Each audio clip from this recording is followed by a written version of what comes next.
Hi guys, this is Super Sam Crusher. Welcome to my chess club where I talk about moves, tactics, and ideas to have a great opening, mid, and end game, smashing your opponent with ease. It's time to chess it out. I'm starting with the king pawns opening, as you can see, and my opponent responds with the king pawn opening as well, mirroring my move. And then I follow that quickly with a king's knight variation. In response to this, my opponent bangs on using the McConnell defense. And what this move showed me is the weakness of my opponent. Because if you play any opponent and this opponent quickly relies on the queen to cause damage early on in the game, it simply tells you that your opponent relies heavily on the queen, and this is a plus for you. So me knowing this, my intention now is to make sure I capture the queen, because if I'm able to capture the queen, it simply means my opponent would either seek for a draw or is going to lose the game anyways. So I responded with my knight on c3, and then he pushed up his piece because he knows my knight on c3 can easily move on to d5 and potentially threaten the queen here. So he wants to protect the d5. That was why he brought in his pawn on c6. Okay, so I moved to d4 to attack his pawn, and at the same time add more pressure to this pawn over here on c6. And as usual, my opponent captured. Of course, I'm going to respond, but then instead of going with my knight, I'm going to respond using my queen, because my plan here is to capture his queen. So I responded with my queen, checking his queen. Now at this point, it has two options, either to move to somewhere safe or capture my queen. And he decided to capture my queen. I responded with my knight. I'm happy at this stage because I know my opponent is going to lose this game. Whatever happens, I just captured his strongest piece. So if you know you enjoyed the value these videos have been bringing to you, I would like you to like the video and subscribe to this channel to get more videos like this. So let's move on.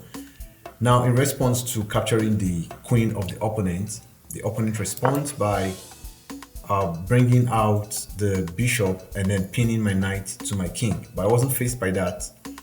I had to create room for my king to castle at any point in time. That's one. And also, I can easily move my king up here to avoid any emergencies at this stage. So my opponent brought in the knight, and I also pinned the knight as well. And I'll decide to move the knight to a safer place, coming here and becoming a threat over here. So I'm not really comfortable with the knight here, so I just had to castle. Okay, and after castling, he responded by putting more pressure on my knight. I responded by putting my knight in a safer spot, and he captured my knight. At this point, I captured back.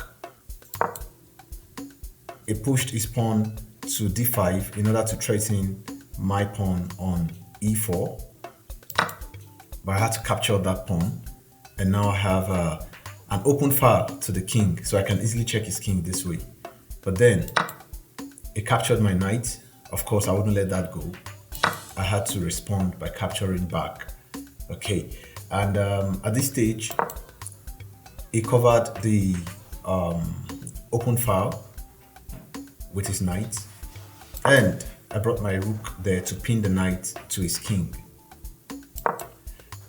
Now he pushed his pawn forward to capture my my bishop, but then I responded by protecting my bishop and at the same time checking his knight.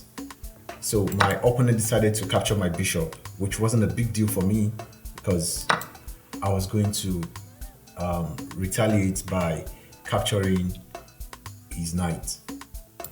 Now he moved further again to put pressure on my bishop, and I had to bring my bishop in a safe spot. That's one, and also create a tempo to put his king under more pressure. As you can see, I have another open file right here. So he decides to bring the second knight out since I'd captured one of the knights, and at this point I had to push my piece forward such that this piece is protected by my rook and another pawn on the left hand side. So my opponent, seeing this threat, decides to bring in his rook. Now I responded by bringing my rook closer on f7. So at this point I have a chain where my pawn on d5 is protecting the pawn on e6, which is also protected by my rook on e1, and this pawn on e6 is also protecting my rook on f7. And so my opponent captured, and I checked the king, and then the king had to move. At this point I know the game is coming to an end, and then I had to check the king again, at the same time protecting the pawn with my rook on f7 and e7. And so the king had to move. So this is the tactics for you.